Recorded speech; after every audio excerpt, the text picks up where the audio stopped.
Welcome to the Ashes to Wings podcast, where we tell stories of overcomers and give you tips and tricks to living a fuller, more embodied life.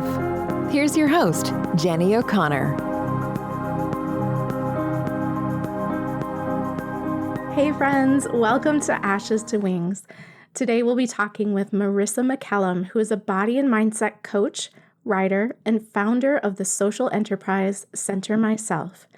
She believes that by connecting with our bodies and using simple tools to change our mindset, it is possible to lead a consistently calmer and happier life. A philosophy that helped her overcome 15 years of depression and anxiety. Marissa, thank you for joining us today. Thank you so much for having me, Jenny. I'm excited. Me too. So Marissa, one thing I've learned that we have in common is that we're both oldest daughters. And it's common for oldest daughters, especially those of us who have parents with medical issues or mental health issues, to sort of take on the role of caregiver in the family. Does that resonate for you? It definitely does. Yeah, being the eldest has a lot of responsibility. I think some of it's assumed. I think we assume a lot of responsibility. But there is almost like an expectation sometimes that as the eldest, you need to step in as an additional parent and an additional caregiver. And what was the hardest part about being a caregiver for others, even when you were young? I think it's that need, or that you feel like you need to grow up quickly. You feel like you need to be the adult. You don't realize it at the time, but I think a lot of childhood can be lost when you step in as a caregiver, that sense of responsibility, that responsibility for others. So that free and easiness that you should have as a kid, that time to explore, that time to be creative and time to make mistakes, that can kind of get missed a little bit if you immediately have to step into the role of adult or, additional parent in a family situation. Yes. And then as you did move into adulthood, did that affect your romantic relationships? Definitely. I think there was an element of feeling like you need to provide all of the time, that you need to nurture, that you need to support. And even when the person isn't asking for it, you're stepping in and playing the role of mother to the point where you get accused of, mothering somebody, which is fine. It's just fine. But when it turns into the situation where you just assume the role of mother and then you forget that you are all of these other identities, it can kind of shift the balance in the relationships and you have a tendency to overgive. So how did it feel when you were able to sort of set aside the role of caregiver in a relationship? It's difficult. It was difficult. And it's something that I have to work on daily. It's in my nature to want to nurture and mother people. But once I did learn what I was doing, once I recognized that and became aware of it, there was an element of freedom that came with it. There was also a period of trying to work out who I was when I wasn't mothering somebody, when I wasn't caring for somebody else. And that was a little bit scary. But once I got into, working on that part of me, it made me realize that there is a lot more to life than just being there for other people, which can sound selfish, but it's actually essential to just, actually enjoying life and making the most of who you are.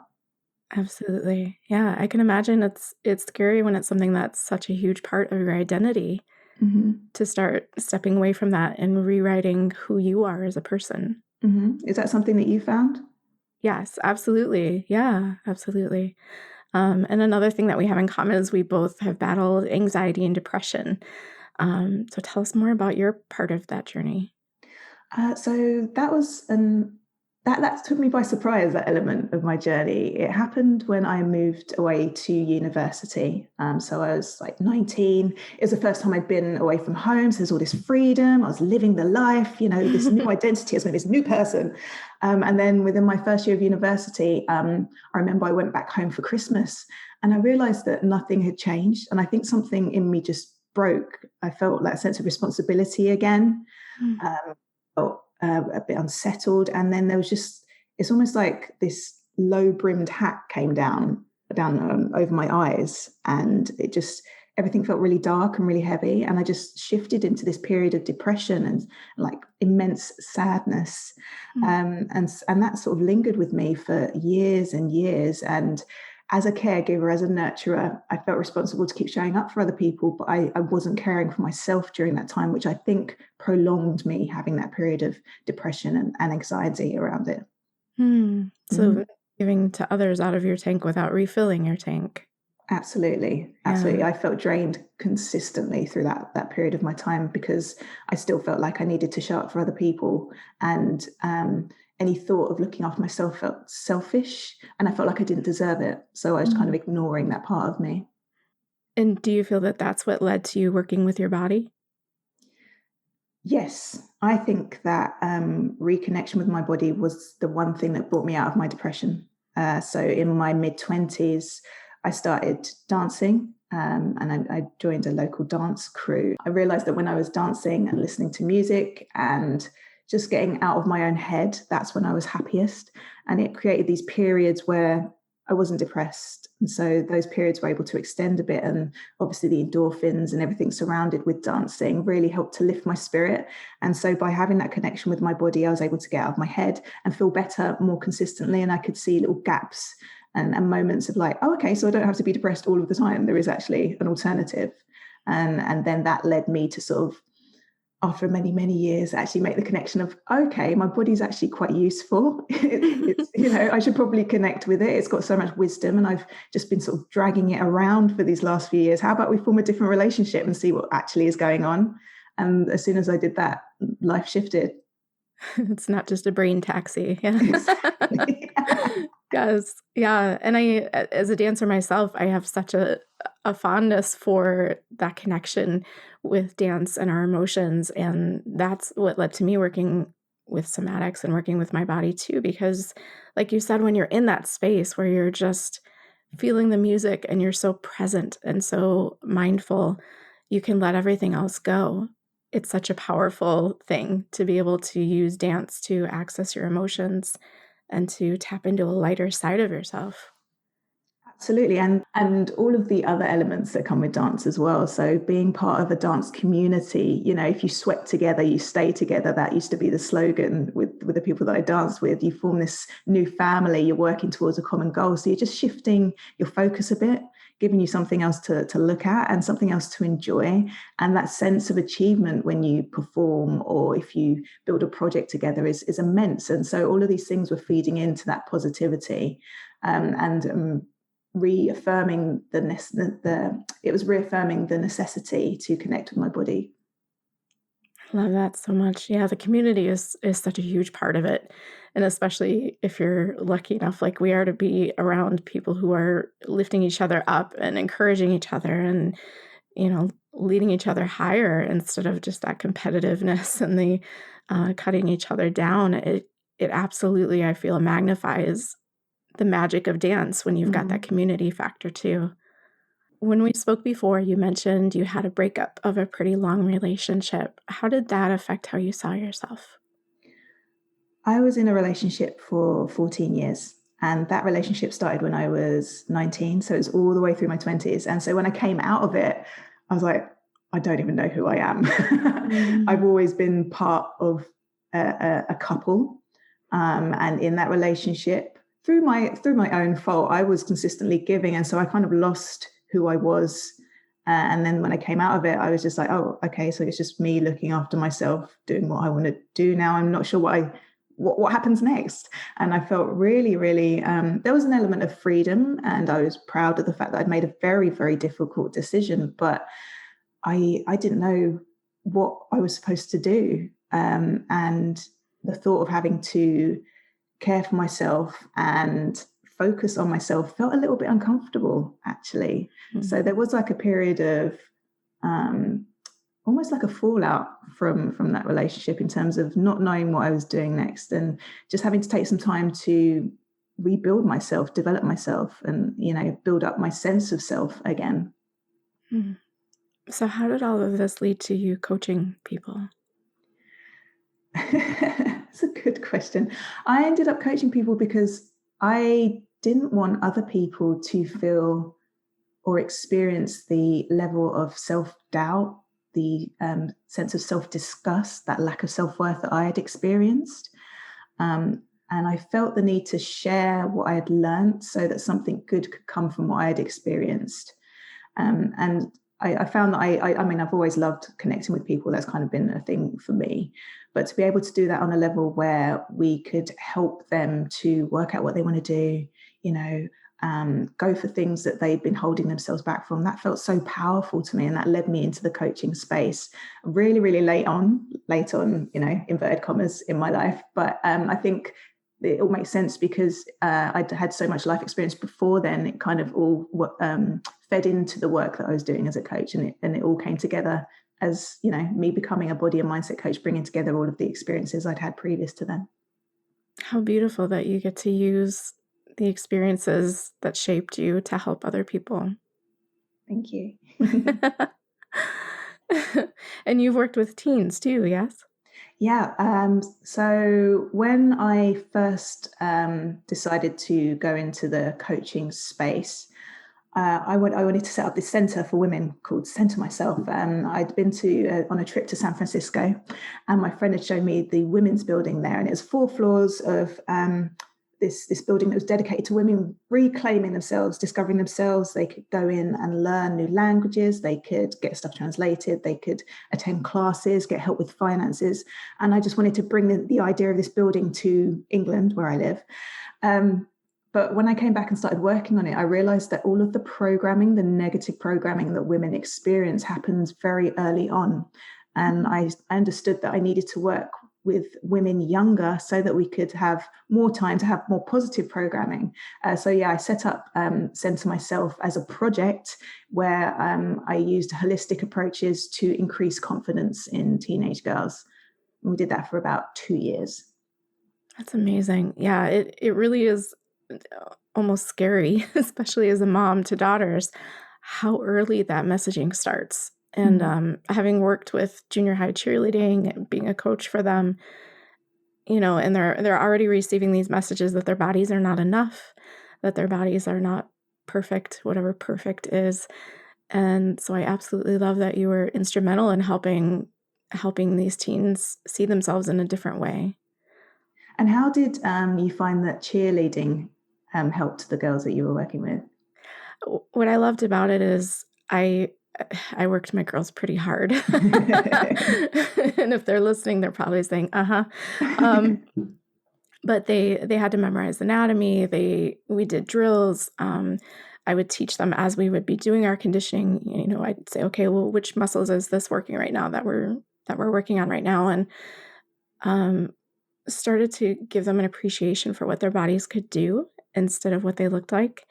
And so that's, the first time that we were folded over doing a hamstring stretch, and one of them said, oh, look at, I have a fat roll. And, the mom in me was like, hold the phone.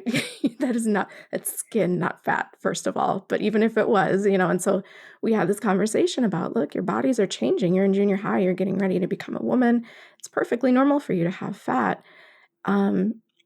Even though that's not fat, and then we talked about photoshopping because I have a background in photography. And so I showed them pre and post images of celebrities and said, even the celebrities don't look like the celebrities. And so, I said, look at all of the amazing things that you can do with your body. You can lift somebody who weighs as much as you do up in the air while smiling and keeping her safe, and it was so amazing to see the light bulb go on in their eyes, like, oh, yeah, my body is really amazing.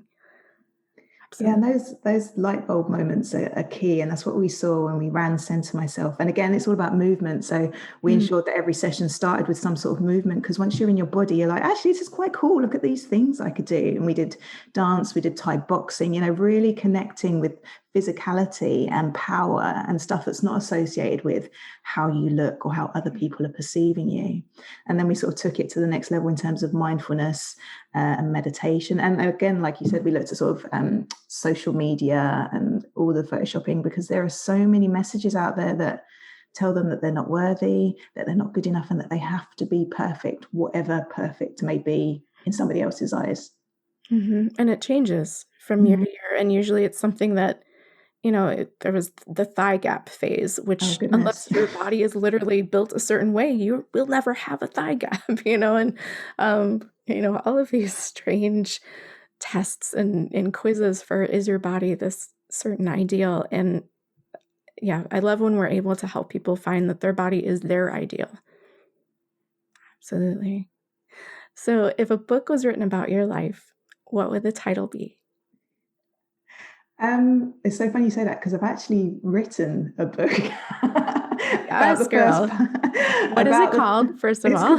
it's called Wishing Only Love. My book is Aw. called Wishing Only Love. I've not published it yet, and I wrote it a few years ago because I feel like my story is still ongoing.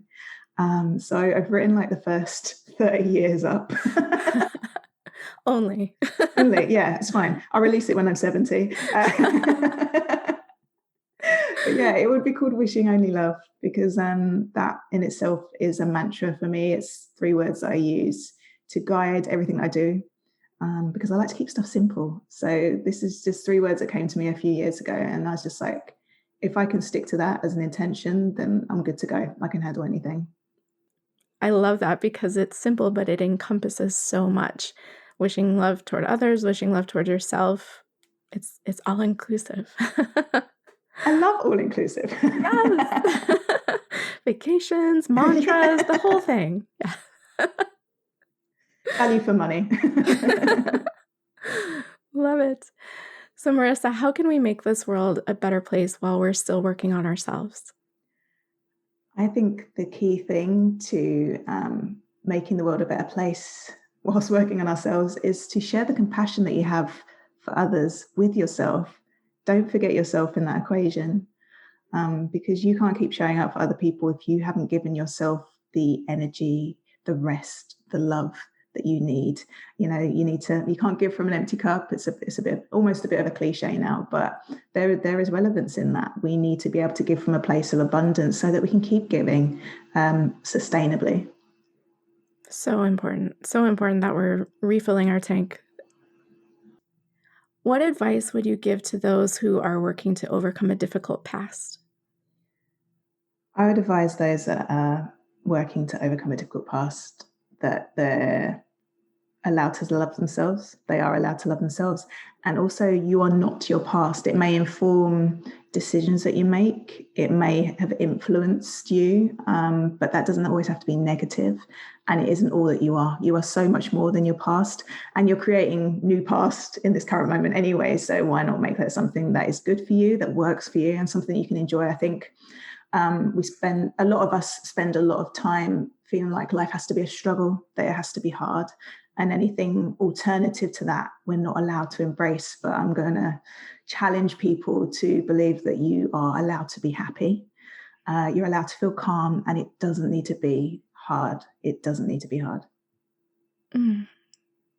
That's so good. Every once in a while, I have one of these moments where I just want to sit in that beautiful space that you just created for us. And that's such a beautiful space. Because you're right. Especially those of us who are overachievers, we think if we haven't worked hard for it, surely it can't be good enough. We need to have just blood, sweat, and tear our way through it. I think just turned that into a verb for you.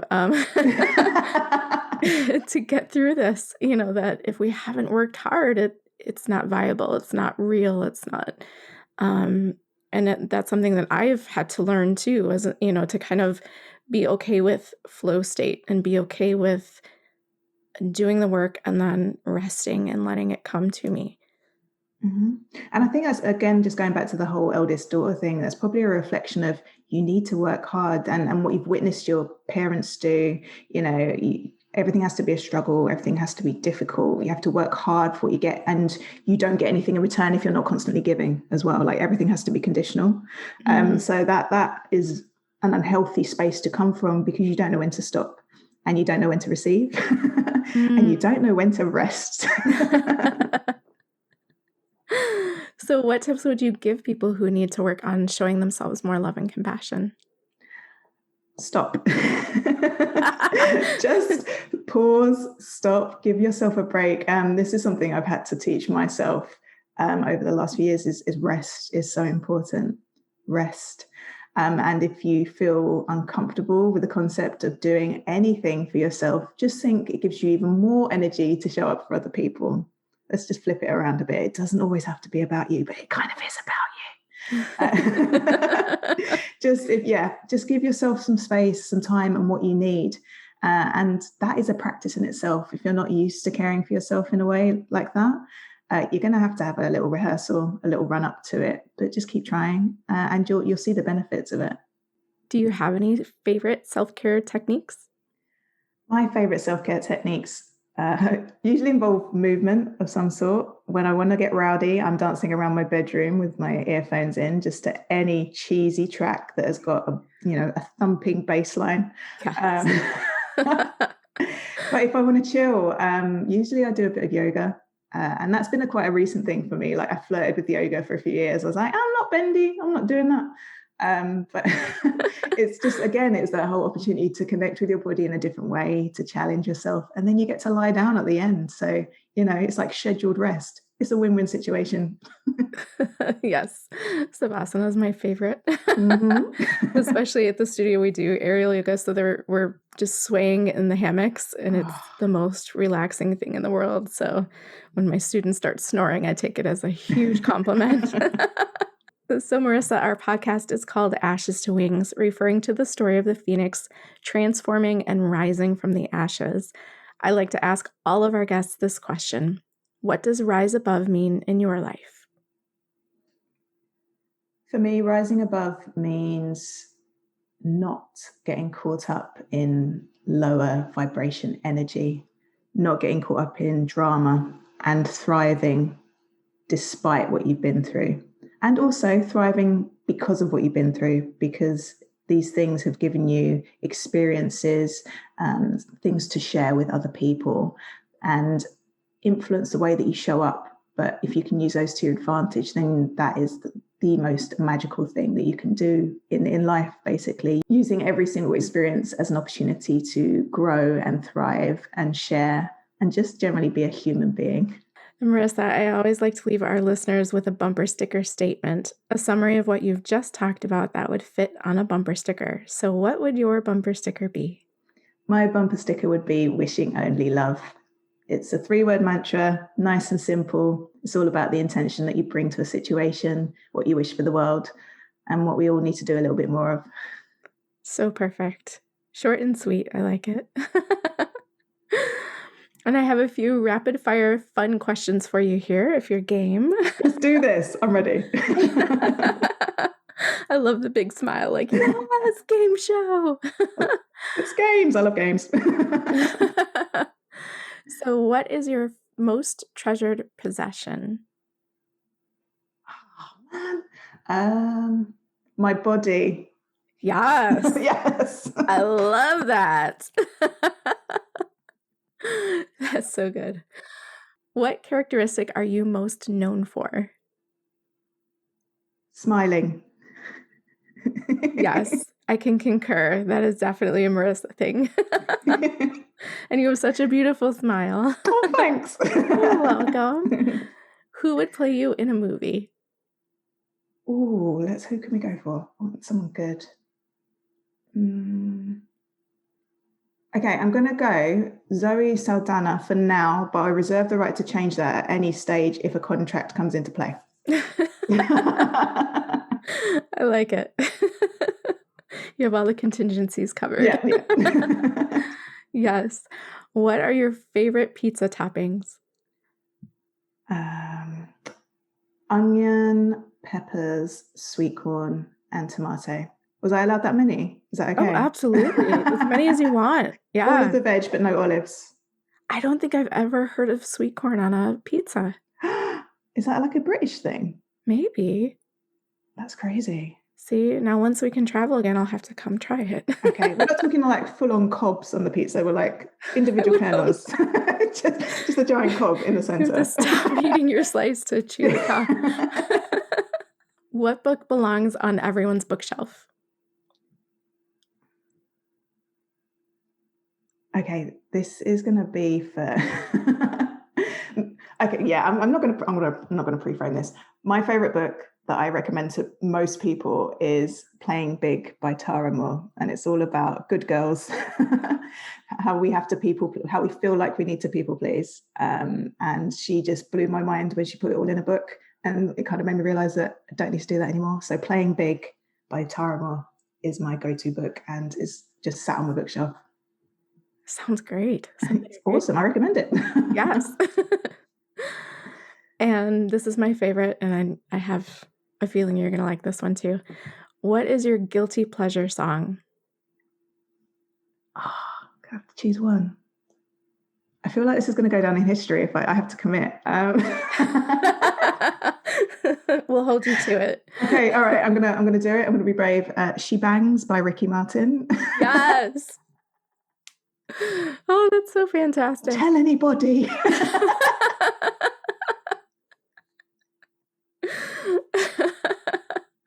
That is fantastic. I mean, you can't not dance to that song. I know, right? I love it. Well, Marissa, I know you have an offer just for Ashes to Wings listeners. Tell us about that. I'd like to invite your listeners to have a Re-Empower Hour with me. So a Re-Empower Hour is basically 60 minutes of coaching where we get really specific on a certain area of your life, and we just work out what your next action is going to be. So for any listeners that reach out to me and quote the name, Ashes to Wings, we'll give you 20% off of your Re-Empower Hour with me. Beautiful. Oh man, I can think of so many areas that we could touch on. Let's do this. Love it. What a wonderful gift. Thank you.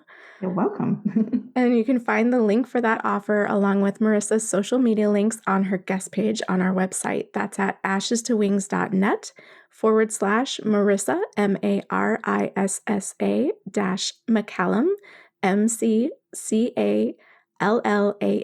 Make sure you give her a follow. Marissa, thank you so much for joining us today. This was so much fun. Thank you for having me. I've loved this. Thank you so much, Jenny. So just to recap our episode, the major points that we touched on were to share the compassion that you have for others with yourself, and that you're allowed to love yourself. So if there's something in your past or something in your present has led you to believe otherwise, we are here to remind you that you are worthy of love.